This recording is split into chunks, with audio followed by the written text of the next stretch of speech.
So please, what is the meaning of Yoruba-Fulani? Because this is a concept that I've been hearing pop up recently, especially among the people up north in Ilorin and the rest of that, where we now have the concept of Yoruba-Fulani. It doesn't make any sense. On what merit does such kind of cultural subgroup exist? What convergence exists among the Fulanis and the Yorubas to establish a coalition of Yoruba-Fulani? When we look at our cultural elements, when we look at our biological encoding, when we look at our geography, and if we look at particularly our history, we have nothing, absolutely nothing in common or anything that should indicate that there should be anything that will exist as Yoruba-Fulani. And the reason why I think this conversation is incredibly important is because as a collective, we are under a very serious existential threat and we don't know it yet. It has been in existence for the longest of time as an ideological warfare, and especially now, it has become a war front physical warfare. And if we do not gather ourselves to identify the threats appropriately and find a measure to counter it, we are at the risk of losing every bit of our cultural heritage and becoming subjugated to a very malicious force. When we look at the current security unrest which has rocked the southwestern Nigeria where the Yoruba country lies, we might want to think it's an isolated event. For instance, the attack by Fulani bandits that has been on the news recently, and the constant terror attack that has been going on in Kwara for so long, where villages and settlements are evacuating just because of the threats to their life, we might want to think this is an isolated event, that we are so unlucky in this generation to be faced by this kind of scenarios and this kind of security issues. But in actuality, these are all circumstances that have roots in an over 300-year-old historical phenomenon. And it began with the Fulani expansionists concluding that everybody within the Yoruba country are all pagans and they want to expand their territory to this region and subjugate these people just the way they subjugate the Hausa people. And because of that, in the 19th century, shortly after they were able to bring the Hausa kingdoms to their knees, they began their expansionist movement southwards. The kind of attacks that we are currently facing today under these Fulani bandits has the same type of DNA as the attacks that our ancestors faced when the Fulani military expansionists were trying to move southward and subjugate the Yoruba country. They burned down cities, massacred people, kidnapped people, and spread terror across the northern frontiers of the Yoruba country. It is devastating that not a lot of people in the Yoruba country today know that the original seat of the Oyo Empire was about 60 kilometers to the northwest of Ilorin. Look at this map now and see where Oyo Ile was.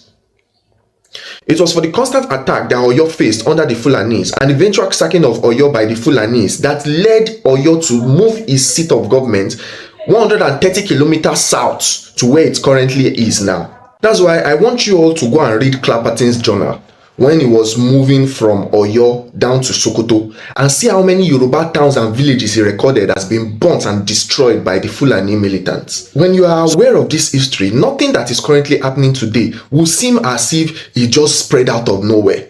These people have had an expansionist agenda for over 300 years, if not more. Regardless of any impediments they might have faced, it has been cemented in their minds that they must execute this expansion.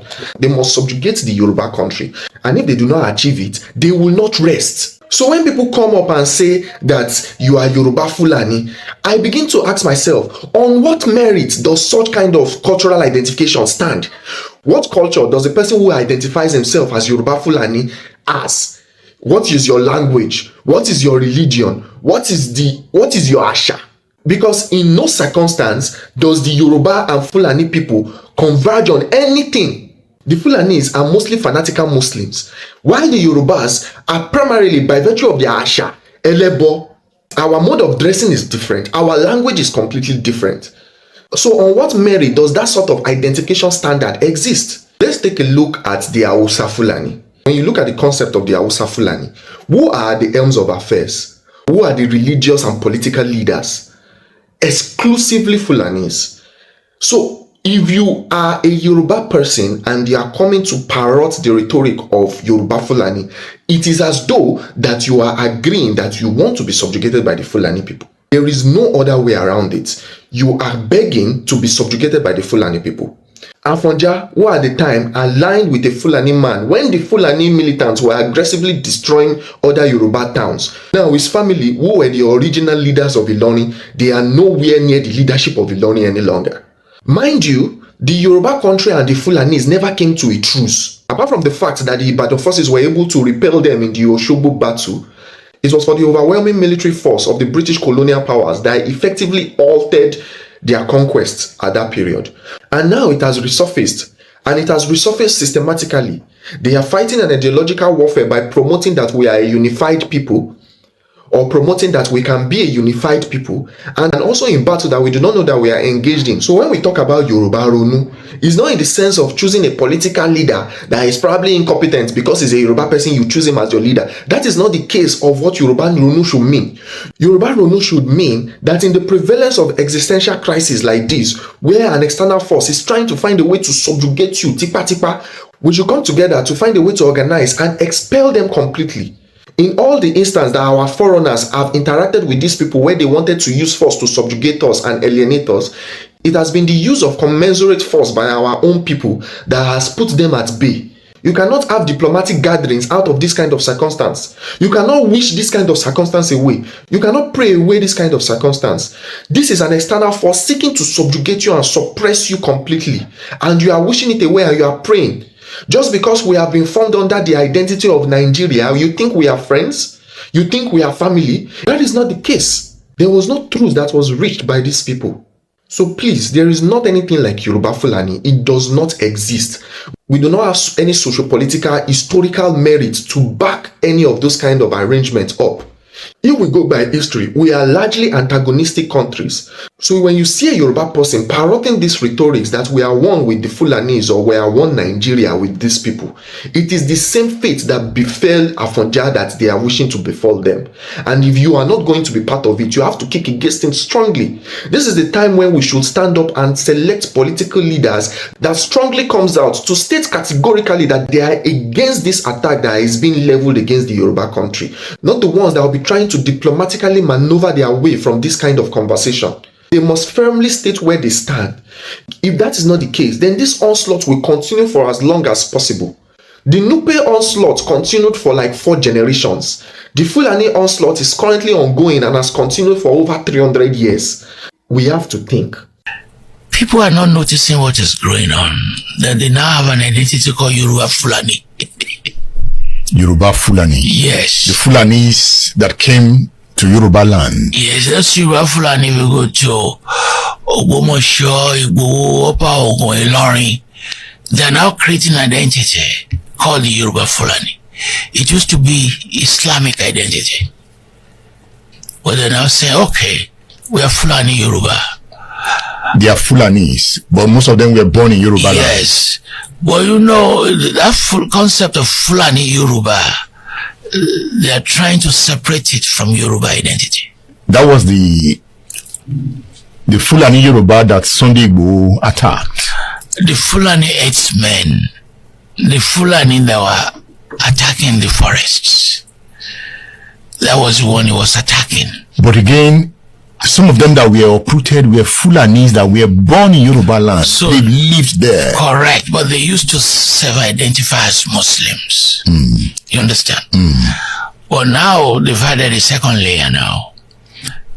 Muslims first, and now Fulani Yoruba. It's just growing now. Is Ilorin a Yoruba land? Of course it is. It is ridiculous that this fact has become debatable. It is as laughable as the claim by some that Lagos is not a Yoruba land. But it isn't their fault, especially in the case of Ilorin. Let us blame Afonja, who was so blindfolded by his short-sighted ambition that he applied an everlasting solution to a temporary problem. But who is this Afonja? Afonja was the Are Ona Kakanfo of Ilorin during the reign of Alaafin Adebo of Oyo. The title Are Ona Kakanfo is equivalent to what we now call Field Marshal, the highest ranking military personnel, or the chief military leader. The constitution then was that the Alaafin and the Are Ona Kakanfo must not come from the same city. And since the Alaafin was always from Oyo, the Kakanfo must come from another kingdom under Oyo. And so in the case of Afonja, the Kakanfo was from Ilorin. Even the name itself, Ilorin, gives it off as a Yoruba land. In those days, certain places were named after their economic inputs. Ilorin is a land with abundant iron ore, and this was very instrumental to the Yoruba practice of iron smelting, which is why they called the place Ilorin, literally meaning iron grinding, that is, iron smelting. melting. Similarly, if you go to Ibadan, you will find another place named after what it produces. That place is called Eleta. Eta is the Yoruba word for iron ore. But how did it happen that a Yoruba land such as Ilorin now has an emir over it? And so many Fulanis, to the extent that these Fulanis are now claiming that the land is not a Yoruba land. Before I answer that question, let me ask another one. If Ilorin isn't a Yoruba land, then whose land is it? The Fulanis? Now to the first question. This is the history of Ilorin. Ilorin was founded by a Yoruba man called Laderin. This Laderin was the great-grandfather of Afonja. Afonja had risen to prominence since the dark days of Bashorunga. Alaafin Abiodun succeeded in killing Bashorunga before he himself died in 1789. After Abiodun, Aole Arugogon became Alaafin. He was a tall, handsome man but also a weakling. And so during his reign, evil and wickedness enveloped the whole of Oyo Empire. Things began to fall apart. A particular man called Oyabi was the Ààrẹ Ọ̀nà Kakanfò at this time, but after he died, Afonja took the title by force. This made him and the Alaafin enemies of themselves. Afonja became more and more egotistical and power drunk. Through his influence, he schemed with other important chiefs and they forced the Alaafin to commit suicide. Adebo then became the next Alaafin, but even this Alaafin was weaker than the previous one. He was just a nominal king. He was without real authority. Afonja hated Adebo because he wanted to become Alaafin, but the Oyomesi chose Adebo over him. He then decided to frustrate Adebo into powerlessness. He started by declaring Ilorin independent from Oyo, and many other kingdoms under Oyo followed this example and seceded. The Oyo stopped paying tribute to Oyo, and the authority of Oyo began to weaken. The Alaafin was no longer respected. He was no longer feared. To further crush the authority of the Oyo Empire, Afonja decided to expand Ilorin from a small town into a big city. His plan was to build a city that would be bigger and more powerful than the capital of the Yoruba land, Oyo Ile. This means he had to conquer the towns within the vicinity of Ilorin. In order to achieve all this, Afonja thought he needed military might. This was when he made a mistake that he himself never lived to regret for long. A mistake that has forever affected the evolution of the Yoruba people. Afonja invited his Muslim and Fulani friend Alimi to Ilorin and made him his priest. To the Yorubas of that time, that was an abomination. An Ifa priest should be the priest of a Yoruba ruler, not a Muslim cleric. But who dared question Afonja? Alimi responded by coming to Ilorin with his many Hausa slaves. Note that the Fulanis had long subjugated the Hausa people before this period. Afonja also invited another of his Muslim friends to Ilorin. This other friend was a rich man called Sholagberu. He named his large quarters Okesuno. Ilorin began attracting Muslims from far and near. Most of them were Hausa, Fulani, Bariba and Nupe slaves. This was how Ilorin began turning into what it is today. This period marked the beginning of jihad in Yoruba land. These Muslim slaves called themselves Jama, and that is what we call Jomo. Afonja began using them as his bodyguards and soldiers. He made them so powerful that they could literally do and undo. The Jomos became marauders, they became thieves, they became terrorists, and they also became so holy that even Afonja himself began being seen as a sinner. Afonja failed to notice the evils that these Jomos were perpetrating, and when he eventually did, it was too late for him. Before he could bring himself to attack the Jamas, they attacked him. Afonja fought bravely like a hero, but he fought alone because he had no friends. He was killed by the Jomos and was burnt to ashes. And then Alimi, that Fulani priest, took over the rulership of Ilorin. So again I ask, if Ilorin does not originally belong to the Yoruba, to whom does it belong? And what name did they give to the land? Ilorin people don't see themselves as Yoruba a thorough Yoruba. How were Ilorin colonized? One popular content creator was interviewed. His name is Q Tabiola. Okay. And he was asked a question. He said he's a mixed Yoruba, mixed Fulani. Fulani la one here. Fulani is not Miss Yoruba, it's not Miss Fulani. All those are Abiola and Q Tabiola, they are pure Fulani. And they will always support Fulani in Yoruba land. They are just speaking Yoruba in their mouth. And there's nothing as Fulani, half Yoruba. You can only be Fulani. There's nothing like Fulani Yoruba. That one not the war for here. We will never accept it. They can be Fulani, Hausa Fulani. They can use their Fulani to destroy Hausa. Nothing like Hausa Fulani. If you are Fulani, we distinguish you so that when the matter set, we go know where you belong. Briefly, sir, how was Ilorin conquered? I don't want to actually talk about Ilorin, but I think you want to actually know. The Gen Zs, they want to know. And they are the reasons why I'm making this video. I'm not Gen Z actually, but I'm not interested in Ilorin story. But don't worry, I will still talk about it. Ilorin is part of the Oyo Empire. And there is a man called Afonja. Let me just short the story. That Afonja is an highly respected Ààrẹ Ọ̀nà Kakanfò, which is the military head command of military head in Yoruba land. Under, I think, is Alaafin Aole or one of the Alaafin in Oyo Empire back in the days. They distort that story too. Don't believe whatever they tell you about Afonja. That maybe he's a traitor, he's this. No, don't worry. Don't worry, don't believe it. Okay. those people with religion agenda try to twist it so that we can see him as a betrayer. He deserve what he got. That's the reason why they distort that story. I will never, since I read that story and I know their intention, their strategies, the way they use their religion to take land, I never believed that story. What's the main story? I never see that from that. I'm not from Ilorin. I can only tell you the things I know. Yeah, but I will never tell that one that I know because it's a lie. Afonja is not a bad person. He's from the Ladeni family, I think. Afonja or Ladeni family. This man is a great man. For the Alaafin of those days to appoint this man as the Are Ono Kakanfo, that must be a trusted army. You know, Are Ono Kakanfo is one of the greatest positions in Yoruba land back in the days because you are sworn in to die for Yoruba land. Let me explain to you again. If a war break out in Yoruba land and Yoruba land lost that war, the only solution for Are Ono Kakanfo is to execute himself. Really? Are Ono Kakanfo must not come back from war alive. If his army is defeated, he must die. That's the highest level of loyalty to your own people. And loving his people is the only crime he committed. After the war broke out, I think they have dispute. According to the story they wrote, they have dispute with Oyo. Maybe him and the Oyo Alaafin then have issue, and then he hired Fulani mercenaries. These Fulani mercenaries are foot soldiers, jihadist foot soldiers. So when me Afonja. So when they met Afonja hired them as mercenaries out of good mind to fight the war he wanted to fight. Then after they finished that war, they conquered the Oyo, I think the Oyo Alaafin then, I don't know. So after he conquered that location, that's the beginning of the problem. He met all term and condition. He actually paid them and he gave them asylum. The asylum to stay under him in his kingdom, which is the Ilorin. He took Ilorin, he was in Ilorin. So, what happened next? The history is that one Solagberu or something was colliding with the Fulani people, but that's not the problem. Forget about Solagberu's story or part in the whole coup. The matter that happens is what actually make Ilorin people become slave in their own land today. The kings are emir. They are gaslighting that particular point, which is the most terrible point that make them lose that town today. And you know that point? Islam. The Fulani jihadists who fought for Afonja started having issue with Afonja being the leader. The jihadist ideology is to take over. They want to create an emirate. Afonja is very powerful. Now, you know. So they need to actually lure some people inside the community. All these bandits where they kidnap people, they have insider now that know that this where this happened here.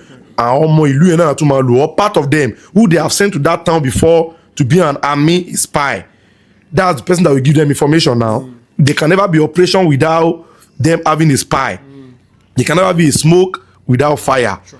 So they might have actually collided with some Ilorin people to betray Afonja or anything, but that's not the story they tell us. The real story they know, it's even in that story, is that the Fulani jihadists find it so uncomfortable for an infidel. What do I call it? Rule over them. Rule over them.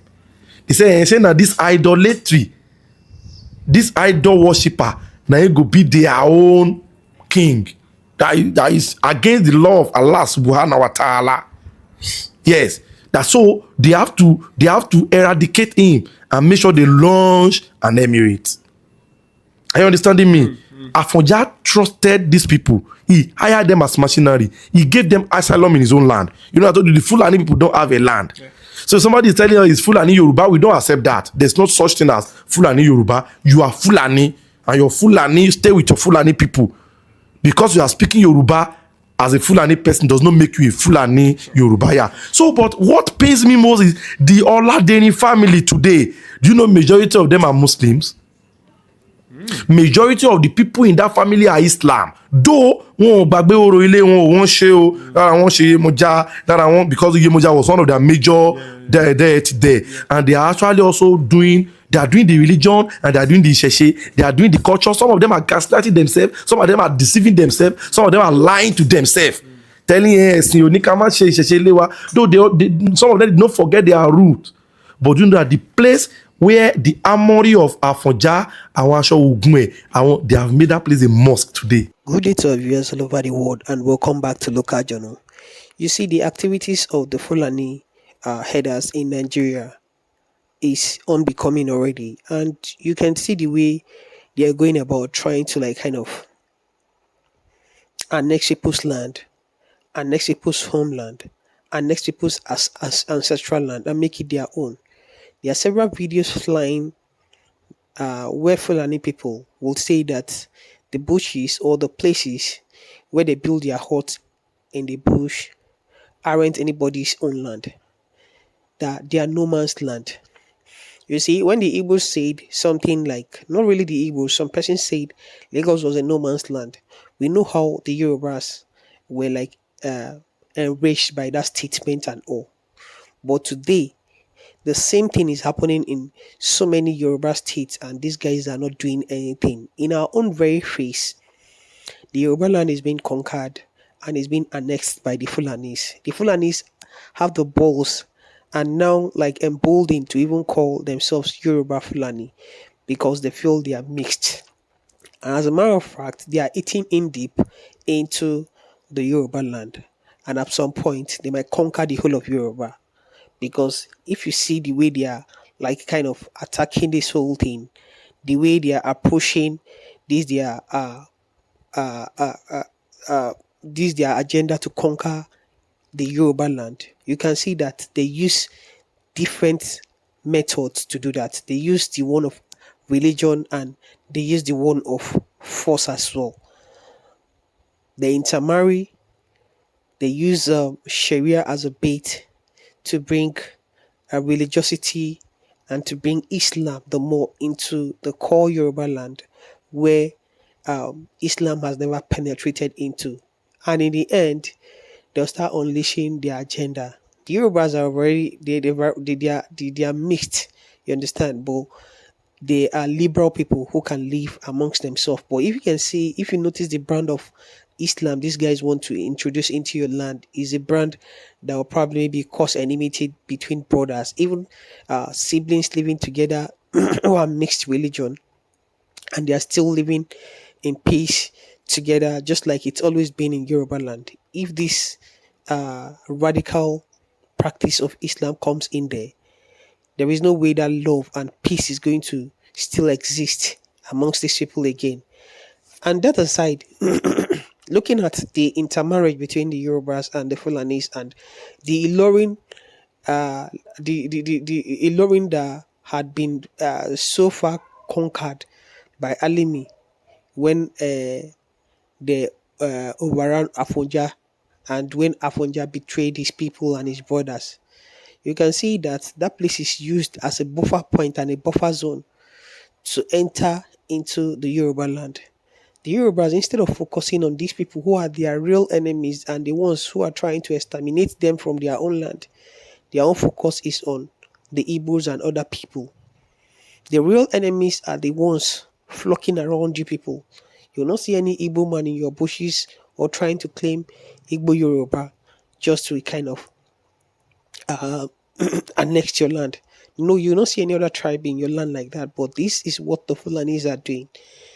The Yoruba-Fulani team or ethnic group is like is gaining traction already, and these people are propagating this ideology and this impression that the Yoruba land is not just for the Yoruba people, that they are ancestral Fulani people, and the Fulani belongs also to the Yoruba land, and they also have their own indigenous area in Yoruba land. They have their indigenous area in the southwestern part of the country, just like to say, okay, a Yoruba man has is indigenous to places like Sokoto, Kano, and all of that. You cannot go to all these places far not to go and claim all of this. But these guys were allowed to come into this land and they are claiming it now. And the Yorubas are channeling their displeasure, they are channeling their efforts on the wrong uh, thing instead of channeling it on the proper thing they're supposed to do.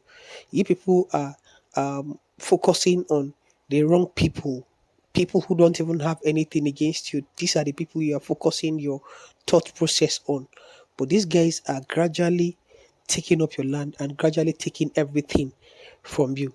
Just like they conquered Ilorin, these guys are going to conquer more places in Yoruba land. And in the nearest future, if nothing is done so quick about it, you see that everywhere will be conquered and the Yoruba land would have emirs just like Hausa land are having now, and all these Oba titles in the Yoruba land will no longer exist again if these guys don't wake up and do something about it. We can see the signs already all over everywhere already, and we can see that people are already beginning to complain about this whole thing, but the kings and the prominent Yorubas are not doing anything about it, and of course their their own the way they are channeling their interest to is a different place, and that's where they are getting it wrong. Well, they better do it now before it's too late.